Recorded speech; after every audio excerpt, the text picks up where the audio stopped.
What if I told you that for almost all of human history, night wasn't something humans lived through, it was something they survived? Tonight, after this video ends, you'll probably tap a switch, your room will glow instantly, and your brain won't even notice the miracle. But your ancestors would have. Because for more than 300,000 years, when the sun disappeared, humanity vanished into darkness with it.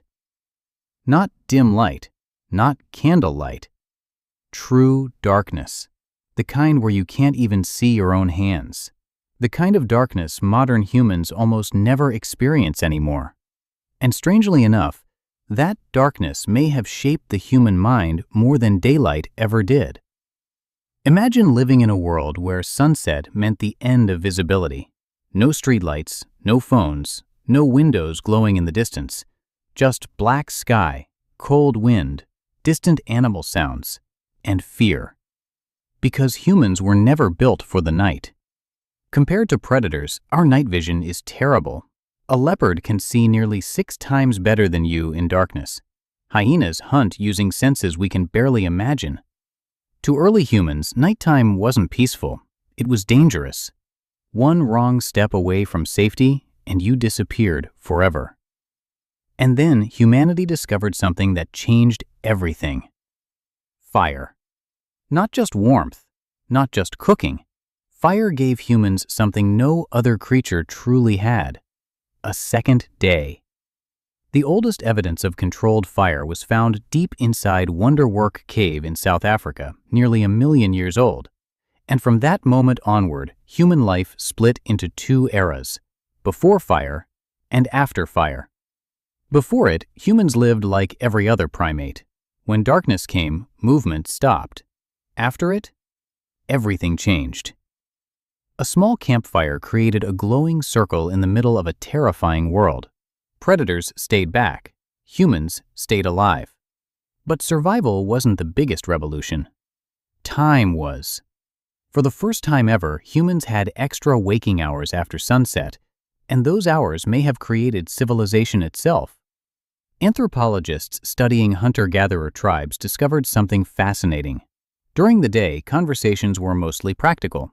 Where food was found, who was hunting, which plants were dangerous. But at night, everything transformed. Around the fire, humans told stories, myths, dreams, spirits, heroes, memories of ancestors. People laughed more at night, imagined more at night, connected more deeply at night. The campfire became the first theater, the first classroom, the first religion. Before books existed, human knowledge traveled through flames and voices in the dark. And maybe that's why stories still feel magical at night even today, because your brain remembers. But something even stranger happened after the stories ended. Humans didn't sleep the way you do now, not even close. For centuries, historians kept finding ancient references to something they couldn't explain. First sleep, second sleep. At first, researchers thought it was poetry. It wasn't. People genuinely slept in 2 separate phases. They would fall asleep shortly after sunset, sleep for around 4 hours, then wake naturally in the middle of the night. And they wouldn't panic about it, because it was normal. They stayed awake for 1 or 2 peaceful hours before returning to sleep until dawn. Imagine that. A silent world. No traffic, no notifications, no glowing screens, just darkness, breathing, thoughts. Some people prayed, some reflected on dreams, some visited neighbors, some simply sat quietly beside fading firelight. Ancient medical texts even described this middle period as the perfect time for reflection, because the mind was unusually calm. And modern science discovered they were probably right. In the 1990s, researchers removed artificial light from volunteers for several weeks. No phones, no lamps, no electronics, only natural darkness. And something unbelievable happened. Without being told anything, almost every participant returned to the ancient pattern.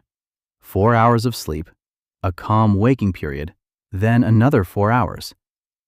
as if the body remembered a forgotten rhythm hidden beneath modern life. But the most fascinating part wasn't the schedule. It was how people felt during those midnight hours. Peaceful, clear-minded, almost meditative. Their brains released hormones associated with deep relaxation and emotional calmness. It wasn't insomnia. It was a completely different state of consciousness, one modern society accidentally erased.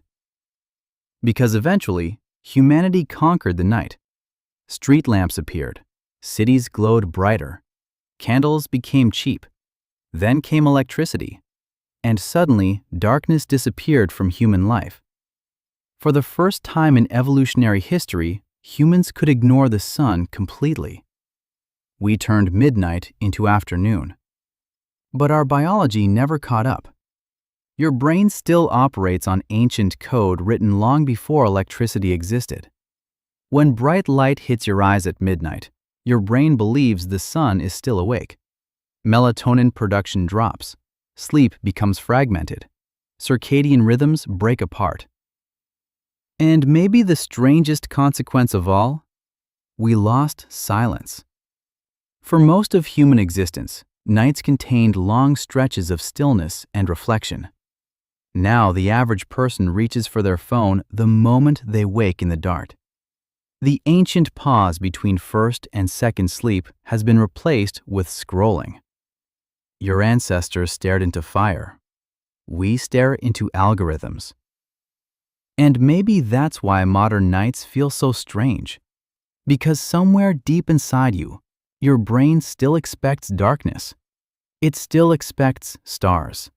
It still expects quiet moments beside a dying fire, while distant sounds echo beyond the trees. For hundreds of thousands of years, humans ended their day not with notifications, but with stories.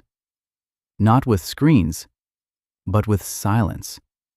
And every night, somewhere between sleeping and waking, they entered a peaceful state most modern people will never experience.